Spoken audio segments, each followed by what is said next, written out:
کھول کر دیکھا تو اندر دوا کی پرچیاں تھیں، چند ہسپتالوں کی رپورٹس اور ایک نوٹ بک۔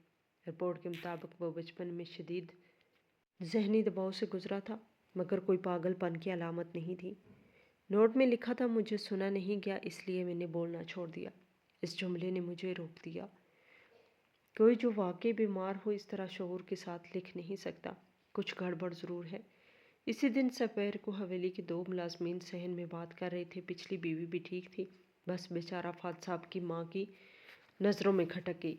دوسری بولی، فہد صاحب کے ساتھ تو کوئی مسئلہ نہیں، اصل گڑبڑ تو ان کی ماں ہے۔ میری نظریں فوراً دروازے کی طرف گئی، لیکن وہ لوگ جا چکی تھیں۔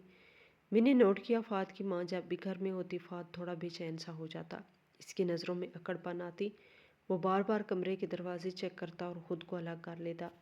اگلی رات میں نے اس سے براہ راست سوال کیا، کیا واقعی آپ ویسے ہیں جیسا سب کہتے ہیں؟ وہ خاموش ہو گیا، پھر کچھ لمحے بعد بولا، کبھی آپ کو اتنا تنہا چھوڑا گیا ہے کہ آپ خود کو سمجھنے لگے؟ میں نے پوچھا، کیا مطلب؟ وہ بولا، میرے والد زیادہ وقت باہر رہتے تھے اور میری سوتیلی ماں نے مجھے اپنا بیٹا نہیں تسلیم کیا۔ میں چھوٹا تھا جب میری اصل ماں فوت ہو گئی۔ اس کے بعد بس ہر بات پر ڈانٹ، ہر احساس پر طنز۔ ایک وقت آیا کہ میں نے بولنا چھوڑ دیا، پھر جب میں نے کچھ سنبھلا تو انہوں نے مجھے پاگل کہنا شروع کر دیا۔ میں نے پوچھا، آپ نے کچھ کہا نہیں؟ وہ مسکرایا، کس سے کہتا؟ باپ سنتے نہیں تھے، ماں صرف شک کرتی تھی۔ پھر ایک دن میری بیوی، وہ رک گیا۔ میں نے پوچھا، کیا ہوا اسے؟ بولا، دل کی مریضہ تھی، ایک رات دورہ پڑا، میں گھبرا کے چیخا شور کیا، وہ مر چکی تھی اور میں مجرم بن گیا۔ کسی نے کچھ نہیں پوچھا، بس یقین کر لیا، کیونکہ بچپن سے خاموش رہتا تھا، اسی لیے سب نے سمجھا میں واقعی پاگل ہوں۔ اب تصویر واضح ہو رہی تھی، یہ شخص بیمار نہیں، زخمی تھا۔ اس کی شخصیت پہ چھائے ہوئے سوالات کسی ذہنی خلل کی وجہ سے نہیں، بلکہ ایک خاندان کی سازش اور لاپرواہی کی پیداوار تھے۔ میں نے تائی جان کی باتیں یاد کی، ان کا وہ غصہ، ان کا رویہ، اور وہاں سے جبری نکاح، کیا یہ سب ایک چال تھی یا پھر کسی بڑی سازش کا حصہ؟ اب میرے لیے یہ صرف زندگی کا سوال نہیں، بلکہ ایک سچ تلاش کرنے کی جنگ بن چکی تھی، اور میں یہ جنگ جیتنا چاہتی تھی، اس کے لیے، اپنے لیے اور ان سب کے لیے جنہیں خاموشی نے مجرم بنا دیا۔ فہد کی باتوں کے بعد میرے ذہن کے کئی دروازے کھلنے لگے، لیکن ہر دروازے کے پیچھے ایک نیا اندھیرا کھڑا تھا۔ سوتیلی ماں کا ذکر بار بار آتا اور ہر بار فہد کی آنکھوں میں ایک سایہ سا چھا جاتا۔ وہ اس کے بارے میں زیادہ کچھ نہیں کہتا، لیکن اس کے رویے سے خود ظاہر کرتا کہ کچھ چھپا ہوا ہے۔ میں نے فیصلہ کیا، خود ہی جاننا ہوگا۔ اگلی صبح جب فہد فارم ہاؤس گیا اور سوتیلی ماں حویلی میں نہیں تھی، میں نوکرانی گل بی بی کے پاس گئی، جو برسوں سے یہاں کام کر رہی تھی۔ میں نے پوچھا، گل بی بی، فہد صاحب کی بچپن کی ماں کیسی تھی؟ اس نے جھجکتے ہوئے میری طرف دیکھا، پھر آہستہ سے بولی، بی بی جی، فہد صاحب کی اصل ماں بہت پیاری تھی، سادہ، نرم مزاج۔ جب وہ فوت ہوئی، فہد صاحب شاید 6-7 سال کا تھا۔ اس کے بعد سب کچھ بدل گیا۔ میں نے پوچھا، کیا بدل گیا؟ بولی، سردار صاحب نے دوسری شادی کی، تب فہد کو الگ کمرے میں شفٹ کر دیا۔ نہ نیا کپڑا، نہ توجہ، سب کچھ صرف نئی بیوی اور اس کی سہولت کے لیے ہونے لگا۔ اور سردار کچھ نہیں بولتے تھے، وہ تو کاروبار میں مشغول تھے۔ فہد خاموش ہوتا گیا، پڑھائی میں اچھا تھا، لیکن جب بھی وہ کچھ اچھا کرتا، اس کی ماں کچھ نہ کچھ کہہ کے اسے سزا دلواتی، کہتی کہ یہ ضدی ہے، زبان دراز ہے، پاگل ہو گیا ہے۔ میرے اندر کچھ ٹوٹا۔ میں نے اگلا سوال کیا، پچھلی بیوی جو مر گئی، کیا واقعی دل کی مریضہ تھی؟ گل بی بی نے ادھر ادھر دیکھ کر آہستہ سے کہا، بی بی جی، کچھ لوگ کہتے ہیں کہ اس کی دوا میں گڑبڑ کی گئی، اور وہ دوا فہد کی ماں نے لا کر دی تھی۔ کسی نے شک نہیں کیا اس پر۔ کون کرتا؟ وہ تو سب کو کنٹرول کرتی ہے، نوکرانیوں پر چلاتی ہے، اور فہد کو تو جیسے دشمن سمجھتی ہے۔ میں نے پوچھا، کیوں؟ بولی، کیونکہ وہ چاہتی ہے کہ سردار کی تمام جائیداد اس کے اپنے بیٹے کے نام ہو، جو کہ بعد میں پیدا ہوا تھا۔ اب تصویر مزید واضح ہو رہی تھی۔ سوتیلی ماں کا اصل مقصد جائیداد پر قبضہ تھا، اور فہد جو اصل وارث تھا، اسے پاگل ثابت کر کے کونے میں پھینک دینا ایک مکمل منصوبہ لگنے لگا۔ اسی دن دوپہر کو فہد گھر آیا، کافی خاموش تھا۔ میں نے نوٹ کیا، وہ بار بار اپنے کمرے کے دروازے کو چیک کر رہا ہے، کتابوں کو جگہ سے ہٹا کر پھر واپس رکھتا، جیسے کچھ گم ہو گیا ہو۔ میں نے پوچھا، کچھ ڈھونڈ رہے ہیں؟ بولا، ہاں، میری ڈائری، کل رات یہ میز پر تھی، اب نہیں ہے۔ میں نے کہا، آپ کی ماں کمرے میں آئی تھی؟ بولا، ہاں، صبح کہہ رہی تھی صفائی کروانے آئی ہوں، لیکن صفائی تو نوکرانی کرتی ہے۔ میں جان گئی کہ ڈائری اس کے ہاتھ لگ چکی ہے۔ وہ جو فہد کی ذہنی کیفیت، اس کے جذبات، اس کے اندر کی سچائیاں بیان کرتی تھی، اب شاید اس کے خلاف ایک اور ہتھیار بنانے والی ہے۔ شام کو جب سب لوگ بیٹھے تھے، میں نے دیکھا سردار صاحب لاؤنج میں بیٹھے کسی فائل پر دستخط کر رہے تھے۔ ستیلی ماں ان کے قریب بیٹھی کچھ سمجھا رہی تھی۔ بولی، یہ پراپرٹی کی نئے کاغذات ہیں۔ فہد تو اب فارم ہاؤس میں مشغول رہتا ہے، ہم چھوٹے بیٹے کے نام کچھ منتقل کروا دیتے ہیں۔ وہ بڑے آرام سے بول رہی تھی۔ سردار نے پوچھا، فہد کی مرضی لی ہے؟ بولی، ارے وہ کب ان چیزوں میں پڑتا ہے، خاموش رہتا ہے، اسے فرق ہی نہیں پڑتا۔ میں نے خاموشی سے سنا، لیکن دل میں طوفان اٹھنے لگا۔ اگلا قدم کیا ہوگا؟ اب فہد کے کردار پر ایک اور وار ہونے والا تھا۔ رات کو جب ہم دونوں کمرے میں تھے، میں نے آہستہ سے کہا، آپ کی ڈائری مجھے ایک دن کے لیے دیں گے؟ بولا، کیوں؟ میں نے کہا، کچھ صفحات لکھنے ہیں۔ میں سمجھتی ہوں کہ اب وقت آ گیا ہے آپ کی خاموشی ختم ہو۔ وہ پہلے تو ہچکچایا، پھر سر ہلا دیا۔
5 سے 6 مہینے میں مکمل توازن آ جائے گا، ڈاکٹر نے کہا۔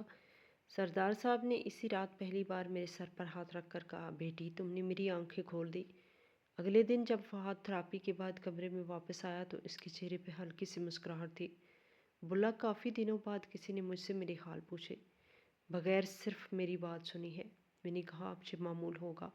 وہ بولا، تمہیں پتہ ہے، جب تم پہلی بار آئی تھی مجھے لگا تم بھی باقیوں جیسی ہوگی، خاموش، تباہ اور ستیلی ماں کی حامی۔ میں نے پوچھا، تو کیا اب خیال بدل گیا؟ بولا، اب لگتا ہے شاید تم ہی ہو جسے میں برسوں سے سننا چاہتا تھا۔ ان دنوں میں نے تھراپسٹ کی ہدایت پر فہد کے روزمرہ کاموں میں معمولی تبدیلیاں لانا شروع کی۔ اس کی الماری میں چیزیں ترتیب سے رکھنا، اس کی کتابیں ایک انداز میں لگانا، اس کا پسندیدہ ناشتہ روز مقررہ وقت پر رکھنا، اور رفتہ رفتہ وہ بدلنے لگا۔ اس کی آواز میں ٹھہراؤ آ گیا، اس کی نظریں سیدھی ہونے لگی۔ وہ مجھ سے گاہے بگاہے چھوٹے چھوٹے سوال پوچھتا۔ آپ کون سی کتاب پڑھ رہی ہیں؟ کیا آج بارش ہوگی؟ ان چھوٹے سوالوں میں وہ اعتماد چھپا تھا جو اس کے اندر پلنے لگا تھا۔ ایک دن وہ میرے قریب آیا اور بولا، اگر تم اجازت دو تو میں تمہیں اپنی ڈائری دوبارہ لکھنے دوں۔ میں نے کہا، ہاں، لیکن اس بار آخری صفحے پر صرف تمہاری جیت لکھنی چاہیے۔ اس تبدیلی کے بعد ہی حویلی کا ماحول بھی بدلنے لگا۔ سردار صاحب اور فہد کے ساتھ وقت گزارنے لگے۔ ایک دن انہوں نے اپنے دوسرے بیٹے کے لیے ایک الگ زمین خریدی اور کہا، یہ تیرا حصہ نہیں، تیرے حق اپنی محنت سے بنا۔ فہد کا حق اس کی باپ کی امانت ہے۔ یہ سن کر ستیلی ماں کے چہرے کا رنگ اڑ گیا۔ اگلے دن وہ مجھے آمنے سامنے ملی اور زہر بھرے لہجے میں بولی، تم نے میرے پورے سالوں کی محنت برباد کر دی۔ میں نے صرف اتنا کہا نہیں، میں نے صرف بند دروازے کھولے ہیں جن کے پیچھے آپ نے ایک زندہ انسان کو دفن کر دیا تھا۔ فہد اب پوری طرح بدل چکا تھا۔ وہ زیادہ بات کرتا تھا، چھوٹی باتوں پہ رائے دیتا،